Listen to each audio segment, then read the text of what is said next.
Here are the top 4 lessons that I learned going from being a burnout doctor, drowning in student loans, to making multiple millions in passive income last year alone.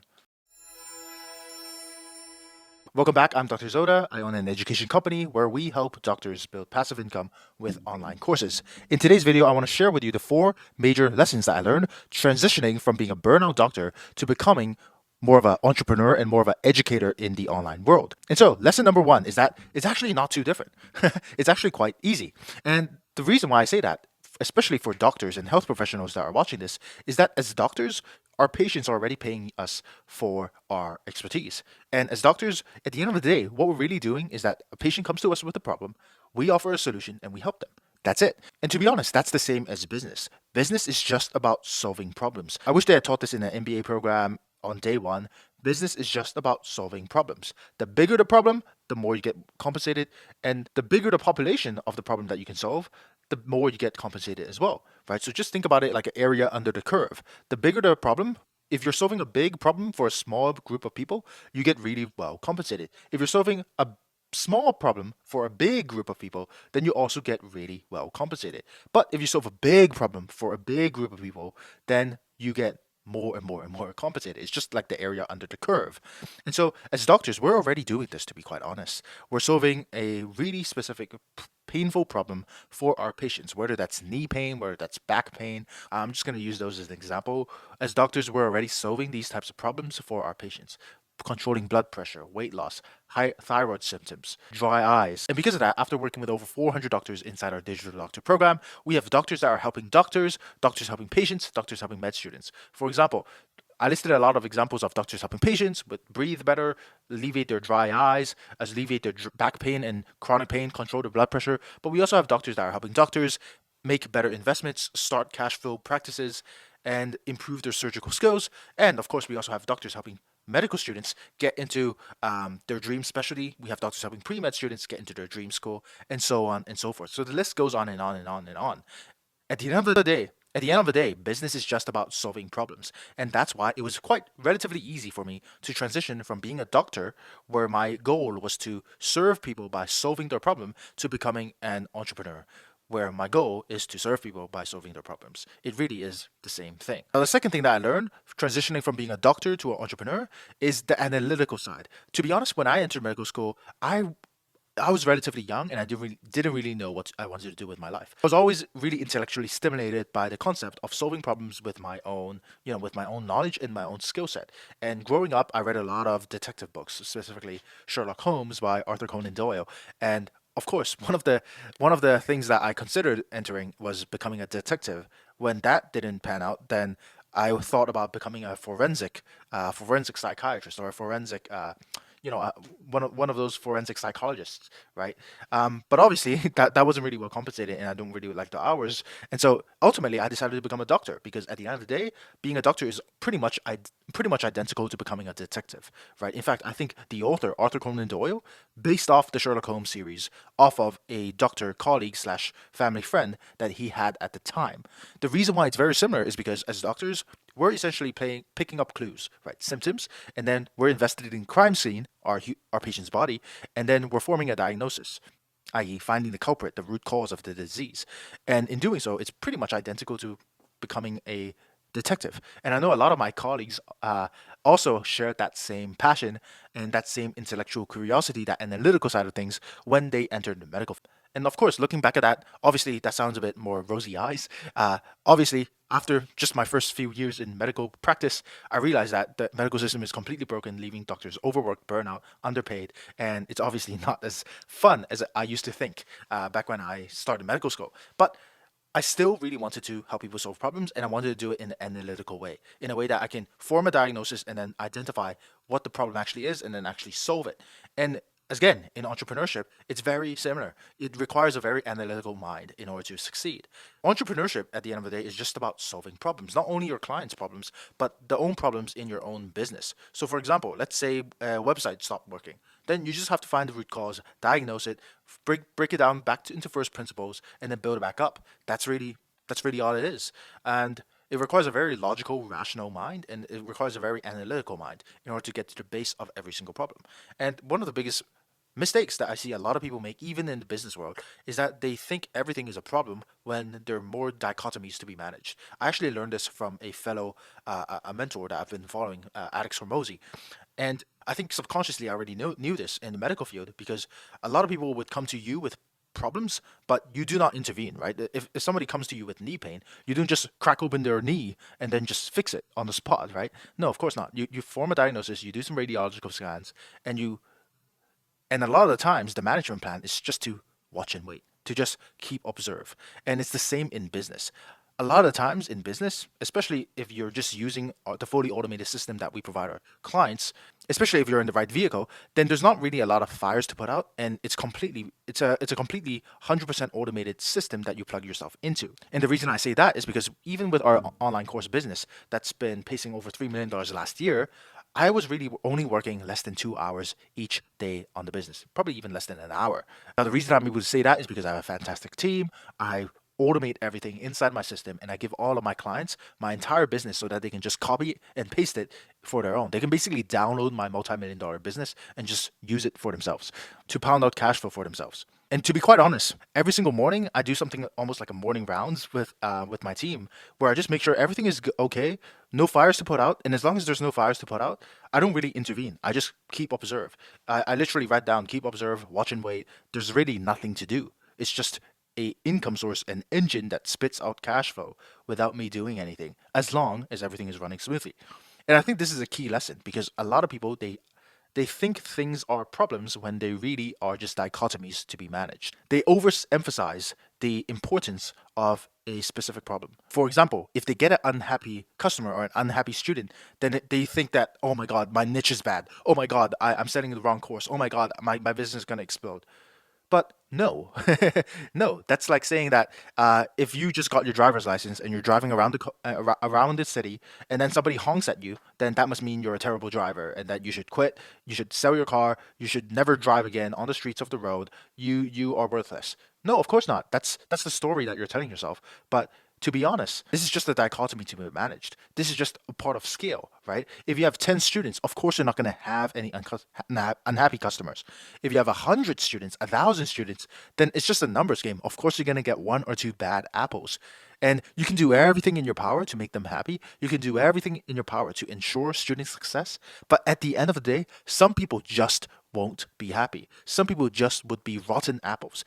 And part of the reason and part of the way we solve that is by really doing interviews with the students that we enroll, right? Because one bad apple can really ruin the entire experience for our student results, for our student community. And that's why we invest all of our resources to provide free consults to help doctors achieve financial freedom and map out an exact game plan to help them achieve their financial goals. And we disqualify around 70% of our applicants that try to speak with us, and 90% of the applicants that even join our free training. I was even speaking with one of our students today. We're actually more competitive than Harvard, which has a 13.4% acceptance rate in 2021. We have a 9.9% acceptance rate. And so the reason why we're so aggressive when it comes to cancellations and disqualifications is because we only want to work with people that we can genuinely help, that we think has their patients or their students' best interest in mind, and that actually has the expertise that they can really share with the world. They're not looking for a get rich quick scheme. They're looking for a way that they can help more people on a global scale and generate more passive income, cut back on their clinical hours, and retire and spend more time with their family. So, lesson number two is having that analytical mind and realizing that most problems aren't really problems, but dichotomies to be managed. And because of that, most of the time, I'm just keep observe, watch and wait, and not do anything. No move is the best move. Lesson number three is realizing the difference in time series in my own decision making. So before I entered business, I was an emergency doctor. And you can imagine the time series that I made most of my decisions. So of course, as an emergency doctor, you can imagine the time series that I made most of my decisions. It was on a second to second, minute to minute, hour to hour kind of basis. Everything was acute, even hyper acute. If somebody was in shock, I had to act immediately. There's no time, there's no hesitation, there's no think about it, right? But in the business world, the biggest shift that I had to make was actually transitioning my time and my decision making processes to a longer time horizon, meaning years, even decades. Some of the decisions that I'm making today, like some of the things that I have planned in this notebook, are on a decade to a year level. I'm planting the seeds today that will grow a harvest that I won't even see until later this year or later in the next decade. That's long term thinking. And it's very different compared to the decisions that I was making on a day-to-day level in the emergency room. In the emergency room, the decision that I had to make was I only have a few seconds to decide what's the dosage of adrenaline to give to this patient. I only have a few seconds to decide what's the diagnosis of this patient that just came into my room. I only have a few seconds to decide what's the best way to organize all these resources and refer them to the right person in my hospital in order to intervene. I only had a few seconds to decide what is the diagnostic plan for this patient. Now, obviously, becoming the emergency physician that I am, now obviously after doing this for a couple of years, all of this becomes pattern recognition after a certain point and just becomes I become a creature of habit. But still, it really took a lot of my mental bandwidth in order to make these decisions on a day-to-day basis, especially when you're serving like 80, 100-hour work weeks and multiple night shifts in a single week. But now that I entered business, I realized that the leverage that I have on my decisions are so powerful that I really should be thinking much longer and much slower. I should be making decisions slower because the impact that my decisions can have is on a much longer time series, years to decades. And the way I do that is by making fewer decisions, by making slower decisions, and by making more thoughtful and impactful decisions. I currently value my time at $10,000 per hour, and because of that, each single decision that I make has the opportunity to make me multi five figures or even six figures down the line. And so the more I can marinate on the decision, the more I can think about the decision, the more impactful it can actually be. Because at the end of the day, I mentioned this because at the end of the day, I truly believe that the only few resources that we have in today's day and age in our productivity is time, energy, and focus, right? And focus is essentially where you allocate this time and your energy. And it takes us the same amount of time and probably the same amount of energy, the same amount of computations in our mind in order to make a decision on what should I eat today, what should I wear today, versus who should I hire in my business. Should I invest in this opportunity? What are my financial goals for the rest of this year? It takes us the same amount of computational credits to decide whether I should eat Eastern or Western food, or what the math actually looks like if I want to hit $1 million by the end of this year. And so, because of that, the biggest shift and the biggest difference that I had to learn is actually transitioning to a longer time series in my decision making and making slower, more thoughtful, more impactful, and fewer decisions. Lesson number 4 is working with a team. So, this is another similarity in medicine. So, I actually found it quite challenging when it comes to transitioning from working in a very team-based environment as a doctor to transitioning to more of a solopreneur in my early days in business. In the first 2 months of my business, I was a solopreneur. I was building out my online course on the side. It took me 3 to 5 hours each week on the side because I had to figure out everything by myself. I didn't have all the plug and play systems. I didn't have all the automations that we provide our students these days. I had to figure out everything myself, and it only took me 3 to 5 hours each week. After the first month, I was able to launch my course and generated over $10,000 per month in my first month, and then over $100,000 per month after my first 3 months.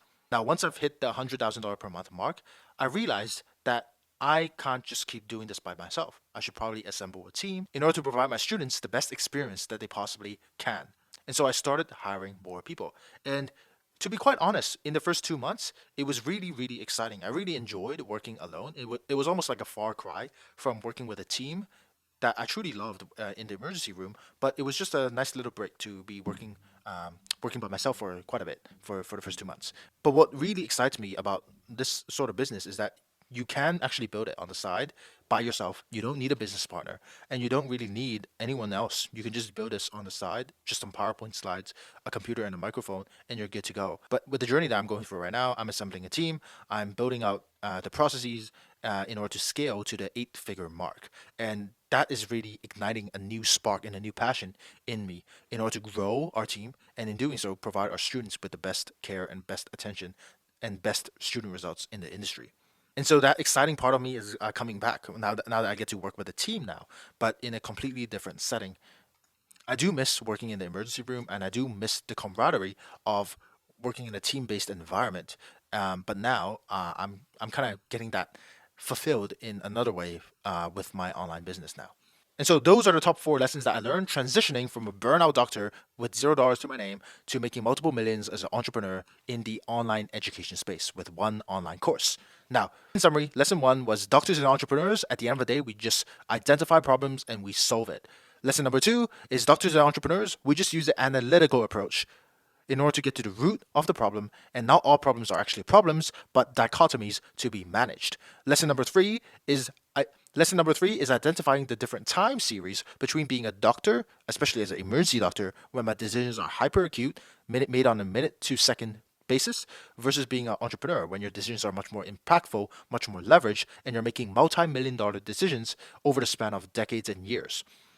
And lesson number 4 is working in a team. I think being a doctor myself, it's really prepared me to become a great team member. Now, especially with my entrepreneurship journey, now I'm growing into more of a leadership position and I'm growing leaders within the company into leadership positions. And that's why I'm documenting my journey here, because I want to be honest, I make these videos not only for myself, but also for my audience, right? I make these videos for myself just to document my journey so I can look back years from now and see all the progress that I've made and all the thoughts and the beliefs that I had that could be wrong, and actually go back and look at my notes. Almost like when an astronaut goes to space, they make a daily log of the thoughts that has been going on, their health, their thoughts, their beliefs, and what they're struggling with, so that they can look back and report. So that they can look back at the report and track their own progress. That's the reason I make these videos for myself. But I also make these videos for you because there's a lot of doctors that are overworked and underpaid, and I don't want you to become one of them. So that concludes this video. Not sure if you're aware, but if you want to learn how I went from being a burnout doctor with $0 to my name to making over $1 million in passive income in under 12 months, click the link down below to get free access to a training video that I made for you guys, and all the free resources that we provide for our community. I hope you find this video valuable. If you want more videos like this, subscribe and hit the notification bell and give me a like.